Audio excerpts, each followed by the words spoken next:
9 मई की सजाएं, पीटीआई वाले तो परेशान हैं ही, हुकूमत के लोग भी बहुत परेशान हैं। इंपॉर्टेंट कुछ फैक्ट्स हैं, उनके ऊपर से पर्दा हटाएंगे। 9 मई की जो सजाएं हुई हैं वो वाकई ऐसी सजाएं हैं कि जो कि समझ से बालातर हैं कि ये 27वीं तरमीम का रास्ता साफ करने के लिए काम किया गया है। तो ऐसा लगता है कि खान साहब इस काम में साथ दे रहे हैं एस्टेब्लिशमेंट का। पीएमएलएन के जो वजीर हैं वो मुझे ये कह रहे थे, हम बड़े परेशान हैं कि बिल्कुल पिक एंड चूज करके सजाएं हुई हैं और वो ये समझ रहे थे कि ये सजा इतनी कमजोर है। लेकिन मुझे थोड़ा ये अफसोस हुआ कि एक कम से कम एक जो लूज कैरेक्टर शख्स था इस मद में पकड़ा जाता तो शायद एक, जिसे कहते हैं ना हमारे सिस्टम में से एक जो गंदगी है वो कम होती। हेलो एंड अस्सलाम वालेकुम everyone, welcome to this space. 9 मई की सजाएं आ गई हैं और 9 मई की सजाएं कुछ ऐसी हैं जिसपे पीटीआई वाले तो परेशान हैं ही, हुकूमत के लोग भी बहुत परेशान हैं और हुकूमत के कई सारे लोगों में बहुत सारी एक तरह की एक खलबली मच गई है। क्या वजूहात हैं जिसकी वजह से हुकूमत के लोग परेशान हैं? पीटीआई के लोगों की परेशानी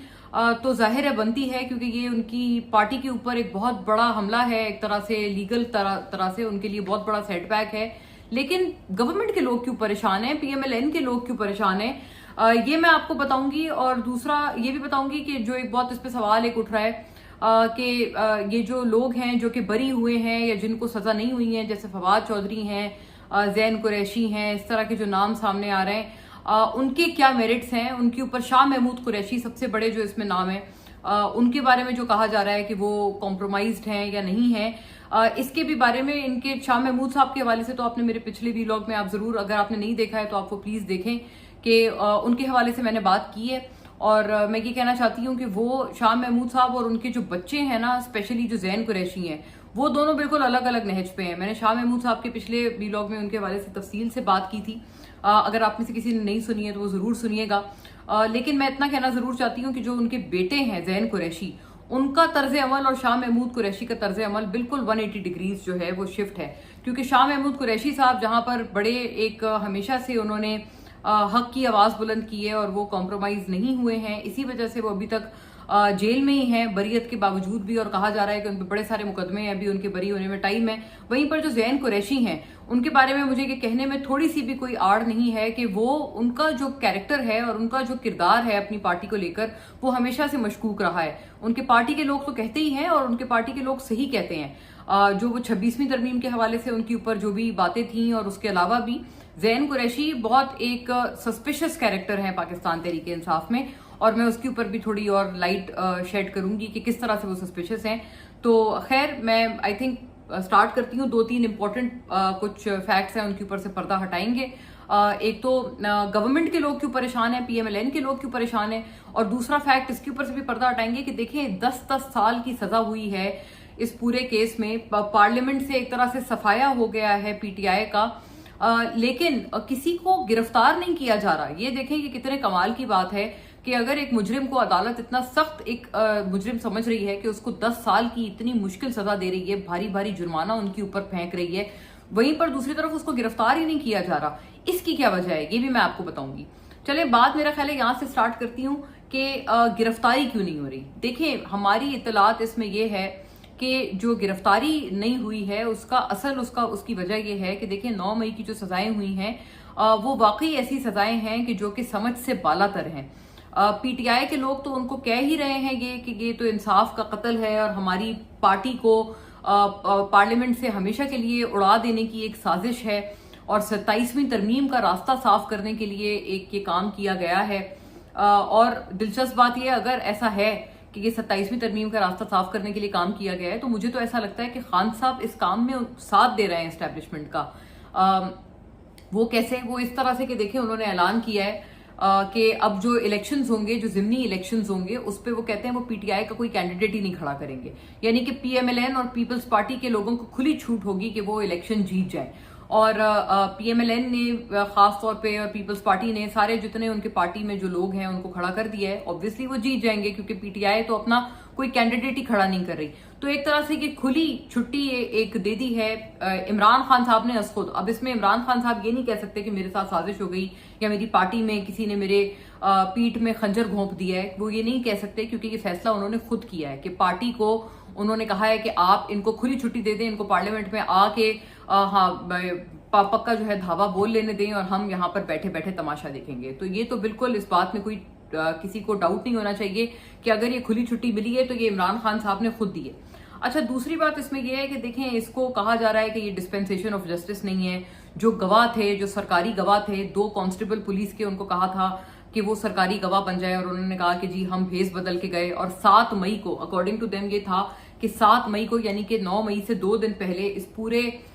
9 मई के जो हुआ था कि हर जगह मिलिट्री की जो इंस्टॉलेशंस थे उन पे हमला हुआ था, एक नहीं मल्टीपल लोकेशंस पर हुआ था। तो ये कहा जा रहा है कि वो जी 7 मई को वो प्लान बना था सारा, और जो गवाह पेश किया है, सबसे ज्यादा मजाक इसी बात का उड़ाया जा रहा है कि वो गवाह जो थे वो किस तरह से आए और एक पीटीआई की वो कहते हैं कि पार्टी मीटिंग में हम जाकर बैठ गए और हमने ये खुद अपनी आंखों से देखा और अपने कानों से सुना कि ये साजिश 7 मई को बनाई गई। तो ये कितनी अजीब सी बात है, इसी के ऊपर ज्यादातर मजाक उड़ाया जा रहा है। और वाकई ये जो बात है ये मजाक की ही बात एक लगती है कि वहां पर आके 2 कांस्टेबल चले गए। उन कांस्टेबल्स को किसने बताया था कि वहां पर ऐसी कोई साजिश बनने वाली है या कुछ होने वाला है, ये सबसे बड़ा सवाल है। खैर बहुत सारे इसमें ऐसे लूप होल्स हैं, लेकूनाज हैं, और मैं आपको बताऊंगी कि हुकूमत इस पे क्यों परेशान है। क्योंकि ये जो लेकूनाज की मैं बात कर रही हूँ कि जो समझ से बाहर ये जो जजमेंट है,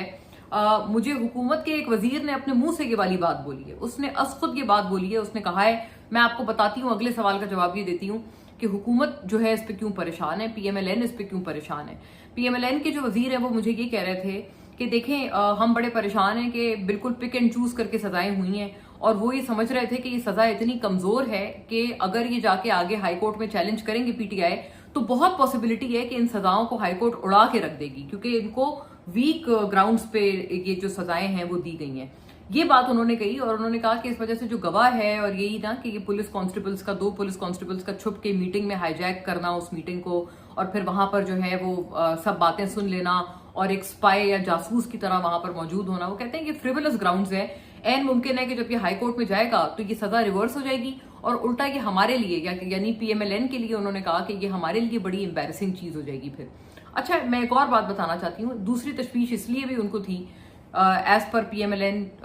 मिनिस्टर, वो ये कह रहे थे, कहते हैं कि देखें कितने सारे लोगों को छोड़ दिया, हमारी पार्टी में बड़ी तशवीश है इस बात पे, जैसे कि सनम जावेद, फलक जावेद, तैयबा राजा, खतीजा शाह। वो कहते हैं कि सारे वो लोग हैं जिनको लंबी लंबी जेल की सजाएं दी, आलिया हमजा मलिक, ये सारे वो लोग हैं जो कि लंबी तवील जेल काट कर बाहर निकले हैं और अभी भी खास तौर पे देखें आलिया हमजा, तो मैं फिर कहती हूँ कि थोड़ा सा वो आर्मी पे या फौज पे या उस तरह से, या इवन मरियम नवाज पे कोई बहुत ज्यादा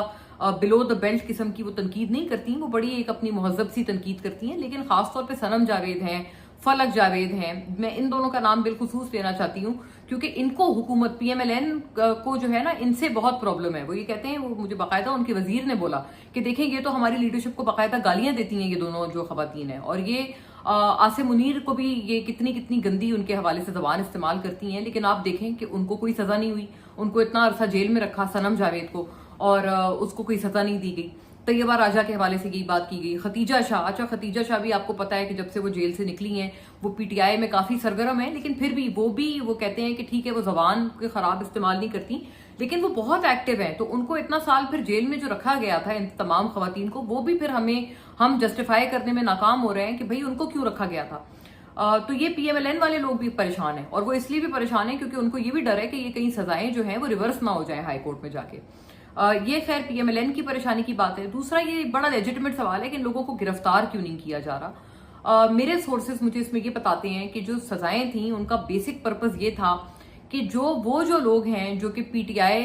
को आप समझें कि एक तरह से किसी तरह से जान दे रहे हैं, या फिर पीटीआई को किसी तरह से कोई उनके जो कॉज है ना उनका, यानी कि इमरान खान की रिहाई और करंट जो सिस्टम है उसको उड़ा देना और उसका तख्ता उलट देना, सारे सिस्टम को जो है वो रैप अप कर देना। वो कहते हैं पीटीआई के सिर्फ उन लोगों को पिक एंड चूज किया गया है जो कि वाकई पीटीआई का काम कर रहे हैं, जो कि इमरान खान के किसी काम आ रहे हैं। अच्छा, मैंने फिर ये भी फिर देखें बात एक मैंने पूछी अपने जराए से कि देखें इस तरह से तो कई सारे लोग हैं जो कि बहुत सख्त बयानात देते हैं लेकिन वो उनको कोई सजा नहीं हुई, जैसे कि शानदाना गुलजार साहिबा हैं। मैं तो बल्कि मुझे याद है मेरा तो ट्विटर पे या अब जो एक्स है उस पे शानदाना साहिबा से एक बड़ा मेरा एक तरह से एक आर्ग्यूमेंट भी हुआ था कि वो जो एक था वो कर्नल शेर खान का मुजस्मा एक शख्स तोड़ रहा था और मैंने उसको बड़ी तनकीद की थी उस आदमी पे कि आप हमारे कौमी हीरो को उनके मुजस्मे के साथ ये क्या कर रहे हैं, आपको शर्म आनी चाहिए। और बड़ा गुस्से की बात थी ये। तो शानदाना गुलजार साहिबा जो है वो मेरे साथ इस पे लड़ पड़ी और उन्होंने कहा कि नहीं जी ये तो फौज खुद करा रही है, ये आप देखेंगे 2 लोग वर्दी में पीछे खड़े हुए हैं और ये चुप करके तमाशा देख रहे हैं, तो ये तो फौज ने खुद कराया है। और उन्होंने ऐसी बात की। और अभी भी आपको पता है अक्सर और बेशतर शानदाना गुलजार साहिबा कई सारी ऐसी बातें कर जाती हैं, जैसे कि मुझे अभी रिसेंटली याद पड़ता है उन्होंने कहा जी ये प्राइम मिनिस्टर ने उनको फील्ड मार्शल बना दिया आसिम मुनीर को, इसके ऊपर तो सोग होना चाहिए था हमारे मुल्क में कि हमारे यहाँ पर इन्होंने मिसाइल गिराए थे इंडिया ने और यहाँ पर बच्चे जो हैं वो शहीद हुए थे, तो ये आदमी जो है वो इसके ऊपर जश्न मना रहा है, इसके ऊपर तो सोग मनाना चाहिए था। वो बहुत सारे बयान देती हैं लेकिन वो उनका सजाओं में कोई नामो निशान नहीं है। इसी तरह से जो एब्सकॉन्डर लोग हैं जो कि अदालतों में पेश नहीं हुए, ख्वाह वो जैसे मोने सिलाही हों या जैसे परवेज चौधरी, परवेज इलाही भी पहले तो आपको पता है जेल वगैरह में भी रहे हैं, वो भी इस पूरी सजाओं में उनका कोई नाम नहीं है जब से वो जेल से बाहर निकले हैं। बिल्कुल ऐसा लगता है कि कोई अदालत और प्रोसिक्यूशन उनके बारे में भूल गई है एक तरह से। हम्माद अजहर हैं, उनके वालिद का गोया ये कि अभी इंतकाल हुआ है, लेकिन ये कि वो जो लीगल प्रोसेस है उसमें तो हम्माद अजहर साहब उस तरह से मावनत नहीं कर रहे। अब मुराद सईद साहब सबसे बड़ा नाम है, वो भी जाहिर है काफी टाइम से जब से ये पूरा वाकया हुआ है वो रूपोश हैं और उनके ऊपर भी कोई ऐसा एक्शन नहीं हो रहा। तो किन लोगों पे एक्शन हो रहा है? जुनैद अकबर हैं, जुनैद अकबर कितना देखें प्रोमिनेंट नाम है, पब्लिक अकाउंट्स कमेटी के हेड भी हैं, सब कुछ है, लेकिन उसके बावजूद उनको इसमें कहीं उनका इंक्लूड नहीं हुए। वो शौकत बसरा साहब हमारे प्रोग्रामों में आते हैं और बड़ा जो है वो इस्टेब्लिशमेंट को बहुत शदीद तनकीद का निशाना बनाते हैं, लेकिन 9 मई की सजाओं में उनका कहीं नाम नहीं है। तो ये सारे कुछ लोग हैं जिनका आप समझे नाम नहीं है। और जो रिलेटिवली थोड़े से खामोश लोग हैं जैसे कि जरताज गुल हैं, जरताज गुल आपको पता है जब से 9 मई हुआ है कई दफा वो इसकी मजम्मत भी कर चुकी हैं और थोड़ी खामोश सी रहती हैं, बहुत ज्यादा कोई खुल के तनकीद नहीं करती। हमारे प्रोग्रामों में भी बहुत ज्यादा वो नहीं आती, मतलब वो थोड़ा अवॉइड करती हैं। उनका नाम है, उनको सजा हो गई है। सिमिलरली कमल शोजब हैं, वो भी मैं बड़ा अपने जाती तौर पर ये आपको बता रही हूँ फर्स्ट हैंड तौर पर कि हम उनको प्रोग्राम्स के लिए अप्रोच करते हैं। पहले वो बड़ा बहुत एक फ्रीक्वेंटली आया करती थी, वो थोड़ा सा अवॉइड करती हैं कि एक तरह से जैसे कहते हैं ना कि अवॉइड किया जाए कि प्रोग्राम्स में ना जाए और किसी को कोई सुन के बिला वजह हमारे पीछे ना पड़ जाए। उनको इसमें 10 साल की सजा हो गई। इस तरह से ऐसे बहुत सारे नाम है। साहबजादा हामिद रजा, उनका कितना एक अचंभे की बात है कि वो तो उस वक्त पीटीआई में थे ही नहीं और जब 9 मई हुआ था और उनको भी सजा हो गई। क्यों? क्योंकि पीटीआई का जो एक हकीकी मकसद है वो उसके साथ बड़े लॉयल थे, वो इमरान खान साहब के साथ बड़े लॉयल हैं। और शिबली फराज हैं, उमर अयूब हैं, ये तो सबसे सर फहरिस्त नाम है कि दोनों हाउसेज में जो अपोजिशन के लीडर हैं इन दोनों को सजा हो गई है। गोया ये कि शिबली फराज साहब के हवाले से खास तौर पे फवाद चौधरी साहब मुझे अक्सर कहा करते हैं, मुझे उन्होंने खुद कहा है, आई एम श्योर कई और लोगों को भी कहा था। फवाद चौधरी साहब ने मुझे बताया था कि जी शिबली साहब तो जो हैं वो बड़े कॉम्प्रोमाइज्ड हैं और उन्होंने तो अपना घर भी यहाँ पर इस्लामाबाद में इस हुकूमत के होते हुए रेगुलराइज करा लिया, तो वो तो जो है बड़े कॉम्प्रोमाइज्ड हैं। लेकिन देखें कितनी एक अजीब सी बात है कि फवाद चौधरी जो है वो बरी हो गए और शिबली फराज साहब को सजा हो गई है। और ये इस तरह की कई सारी बातें हैं। तो खैर फवाद साहब बार बार फिर कह रहे हैं, मैंने बाय द वे एक चीज देखी है कि जब से फवाद साहब बरी हुए हैं वो हुकूमत की भी कई मौकों पे तारीफ वगैरह कर रहे हैं। जैसे कि मैंने पिछले दिनों देखा उन्होंने इसहाक डार साहब की तारीफ की हुई थी। मतलब हु कुड हैव इमेजिन्ड कि जब फवाद चौधरी साहब अपनी बड़ी एक तेज जबान के साथ जब वो वजीर इत्तलात थे पीटीआई गवर्नमेंट में, तो मैंने उनके साथ बराह रास्त काम किया है। मैं उस जमाने में पीटीवी में हुआ करती थी, आप लोग जानते हैं, आप में से आई एम श्योर कई लोग जानते हैं। उस वक्त मैंने उनके साथ बराह रास्त काम किया है, तो मुझे ये पता है कि फवाद चौधरी उस वक्त जिस तरह की बातें करते थे पीएमएलएन के हवाले से, पीपल्स पार्टी के खिलाफ, कौन सोच सकता था कि वो कभी तारीफ करेंगे। तो अभी उसके बाद मैंने देखा है उन्होंने ट्वीट किया और वो जो है वो इसहाक डार साहब की बड़ी तारीफ कर रहे हैं और वगैरह वगैरह। तो फवाद चौधरी साहब का भी एक जैसे कहते हैं ना एक बिहेवियर जरा बदला बदला सा है जब से उनकी बरियत हुई है। वो थोड़े से ना एक अपने आप को जो जैसे कहते हैं कि easy to talk, easy to approach, जरा अपने आप को अप्रोचेबल दिखा रहे हैं कि मैं सब जमातों से मैं ना मेरिट पे सबकी तारीफ करता हूँ और मैं मेरिट पे सबकी बुराई करता हूँ, मतलब वो इस तरह का एक इंप्रेशन दे रहे हैं। सो एनीवे 9 मई का जो मेरिट है, यानी कि मैं इसके ऊपर कुल मिला के बात ये जरूर कहना चाहूंगी कि वो एक ऐसा मेरिट उसका रखा गया है कि जो है उसमें कोई उसके सर पैर नहीं है। और हाँ, एक एंड में एक बहुत एक इम्पॉर्टेंट बात ये भी कहना चाहूंगी, क्योंकि मैंने कहा था आपको मैं बताऊंगी कि ये जो लोग हैं जो कि बरी हुए हैं उनमें से कौन कॉम्प्रोमाइज्ड है और कौन नहीं। देखें, जो लोग बरी हुए हैं, मैं बहुत एक अहम बात करने जा रही हूँ, आई होप कि आप सब इसको बड़ा गौर से सुने और मैं नाम नहीं लूंगी क्योंकि मैं किसी का नाम नहीं लेना चाहती हूँ, मैं सिर्फ लिहाज में नाम नहीं ले रही हूँ। वरना मैं इतनी बात जरूर कहना चाहती हूँ कि 9 मई इन्होंने किया या नहीं किया, इसके कतई नजर इस बात के जो बरी होने वाले लोग हैं उनमें से एक एमएनए हैं जिनका जो है ना, मतलब वो इतने एक उनकी एक अजीब सी आदत है और वो इतने एक उनका एक फ्लर्टेशियस सा उनका नेचर है, पीटीआई के एक एमएनए हैं वो कि वो बरी हुए हैं। मैं उनमें से बात कर रही हूँ, आपको पता है चंद लोग बरी हुए हैं, तो मे बी कुछ लोग जो हैं वो ऑलरेडी पहुंच गए होंगे कि शायद मैं किसकी बात कर रही हूँ। खासतौर पे जो मीडिया में जो खवातीन काम करती हैं एज रिसर्चर्स, एज कोऑर्डिनेटर्स,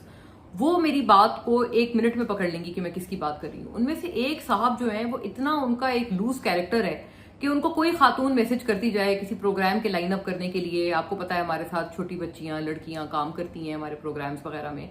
तकरीबन 3 मेरे पास ये वाली शिकायत इन साहब के हवाले से लेके आई थी कि जब भी हम इनको कोई राब्ता करते हैं कोई प्रोग्राम में लाइन अप करने के लिए, तो ये हमें थोड़े इनअप्रोप्रिएट से मैसेजेस भेजना शुरू कर देते हैं कि आए आके मिलें या कोई पता नहीं ऐसे और फलाना, और आपसे मैं कोई और बात करना चाहता हूँ, इस टाइप की बात ना। तो बड़ा एक लूज कैरेक्टर है उन साहब का। तो खैर मुझे अफसोस ही हुआ है कि क्योंकि देखिए 9 मई के ऊपर तो मेरिट तो ऑब्वियसली इन सजाओं में नहीं है, ये तो हुकूमत के लोग भी मान रहे हैं, लेकिन मुझे थोड़ा ये अफसोस हुआ कि एक कम से कम एक जो लूज कैरेक्टर शख्स था वो एटलीस्ट इस मद में पकड़ा जाता तो शायद एक, जिसे कहते हैं ना हमारे सिस्टम में से एक जो गंदगी है वो कम होती। खैर बहरहाल मैंने उन साहब को वैसे बड़ा स्नब भी किया था, मैं ये भी बताना चाहती हूँ आपको बाय द वे, कि जब उन्होंने इसी तरह की हरकत एक उनकी मेरे तक पहुंची थी कि उन्होंने ये बात किसी के साथ की है, तो मैंने उन साहब को बहुत बुरी तरह स्नब किया था, जिसके ऊपर वो बड़ा उन्होंने, जिसे कहते हैं ना, पाँव में गिर के माफी मांगी थी। तो एनीवे किसी के, जैसे कहते हैं, गढ़े मुर्दे नहीं उखाड़ने चाहिए, लेकिन मैं इतना जानती हूँ कि उन साहब का कैरेक्टर वही रहा। मतलब उन्होंने माफी जरूर मांगी, लेकिन वो फिर भी ये वाली हरकतें मुझे उनके बारे में रिपोर्ट होती मिलती गई। कई सारी मेरी साथ जो बाकी कॉलीग्स थी, लड़कियां थी जो हमारी टीमों में काम करती थी, उन्होंने फिर भी उन साहब के हवाले से ये वाली बातें मुझे बाद में भी पहुंचाई। But anyway I think I and at that कि वो जो साहब हैं खैर वो भी बरी हो गए, लेकिन बदकिस्मती से मुझे लग रहा है, बिल्कुल ये एक चीज बहरहाल लगती है कभी कभी कि बहुत एक पिक एंड चूज की चीज जरूर हुई है इन सजाओं में। और जो हुकूमत का जो खदशा है कि जी अगर ये हाई कोर्ट जाएं तो ये सजाएं शायद सस्टेन ही ना कर पाएं, ये खदशा बहरहाल ऐन मुमकिन है कि ये किसी ना किसी टाइम पे दुरुस्त भी साबित हो जाए।